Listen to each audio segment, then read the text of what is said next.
Lectura del conflicto de los siglos, capítulo 12. La Reforma en Francia. A la protesta de Spira y a la Confesión de Augsburgo, que marcaron el triunfo de la Reforma en Alemania, siguieron años de conflicto y oscuridad. El protestantismo, debilitado por las divisiones sembradas entre los que sostenían y atacado por enemigos poderosos, parecía destinado a ser totalmente destruido. Millares sellaron su destino con su sangre. Estalló la guerra civil. La causa protestante fue traicionada por uno de sus principales partidarios. Los más nobles de los príncipes reformados cayeron en manos del emperador y fueron llevados cautivos de pueblo en pueblo. Pero en el momento de su aparente triunfo, el monarca fue castigado por la derrota. Vio que la presa se le escapaba de las manos y al fin tuvo que conceder tolerancia a las doctrinas que siempre quiso erradicar. Había comprometido su reino, sus tesoros y hasta su misma vida en la persecución de la herejía, y ahora veía a sus tropas diezmadas, agotados sus tesoros, sus muchos reinos amenazados por las revueltas, y entre tanto seguían cundiendo por todas partes la fe que en vano se había esforzado en suprimir.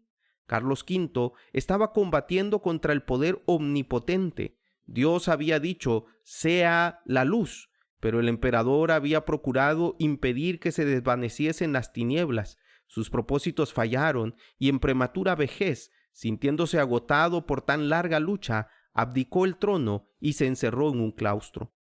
En Suiza, lo mismo que en Alemania, vinieron días tenebrosos para la Reforma. Mientras que muchos cantones aceptaban la fe reformada, otros se aferraban ciega y obstinadamente al credo de Roma. Las persecuciones dirigidas contra los que aceptaban la verdad provocaron finalmente una guerra civil. Zwinglio y muchos de los que se habían unido con él en la Reforma sucumbieron en el sangriento campo de Kappel. Ecolampadio, abrumado por estos terribles desastres, murió poco después. Roma parecía triunfar y recuperar en muchos lugares lo que había perdido, pero aquel cuyos consejos son desde el siglo y hasta el siglo no había abandonado la causa de su pueblo. Su mano le iba a dar libertad. Había levantado en otros países obreros que impulsasen la reforma. En Francia, mucho antes de que el nombre de Lutero fuese conocido como el de un reformador, había empezado a amanecer. Uno de los principales en recibir su luz fue el anciano Lefebvre, hombre de extensos conocimientos, catedrático de la Universidad de París y sincero y fiel partidario del Papa. En las investigaciones que hizo en la literatura antigua, se despertó su atención sobre la Biblia e introdujo su estudio entre sus estudiantes.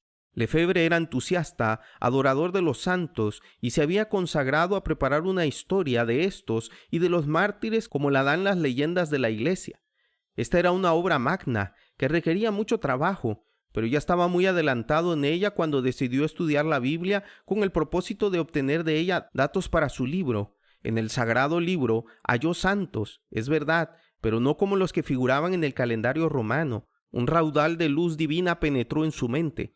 Perplejo y disgustado abandonó el trabajo que había impuesto y se consagró a la palabra de Dios. Pronto comenzó a enseñar las preciosas verdades que encontraba en ella.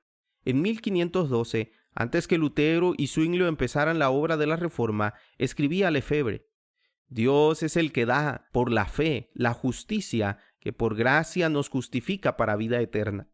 Refiriéndose a los misterios de la redención, exclamaba: ¡Oh grandeza indecible de este cambio!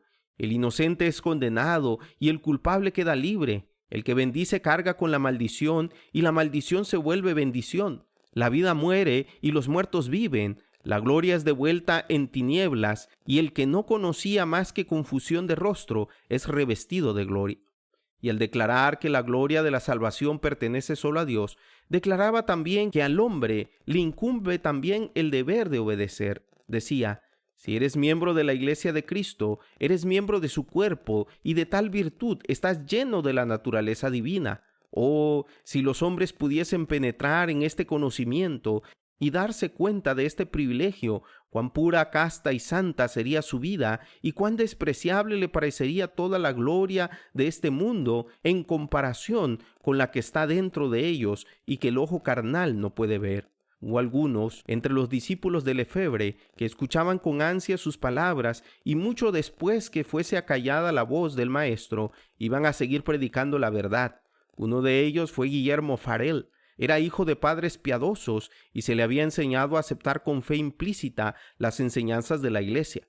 Hubiera podido decir como Pablo: conforme a lo más riguroso secta de vuestra religión, viví como fariseo. Hechos 26:5. Como devoto romanista, se desvelaba por concluir con todo lo que se atrevían a oponerse a la Iglesia. Rechinaba los dientes, decía él más tarde, como un lobo furioso cuando oía que alguno hablaba contra el Papa. Había sido incansable en la adoración de los santos, en compañía de Lefebvre, haciendo juntos el jubileo circular de las iglesias de París. Adoraron en sus altares y adornando con ofrendas los santos relicarios, pero estas observancias no podían infundir paz a su alma. Todos los actos de penitencia que practicaba no podían borrar la confusa convicción del pecado que pesaba sobre él.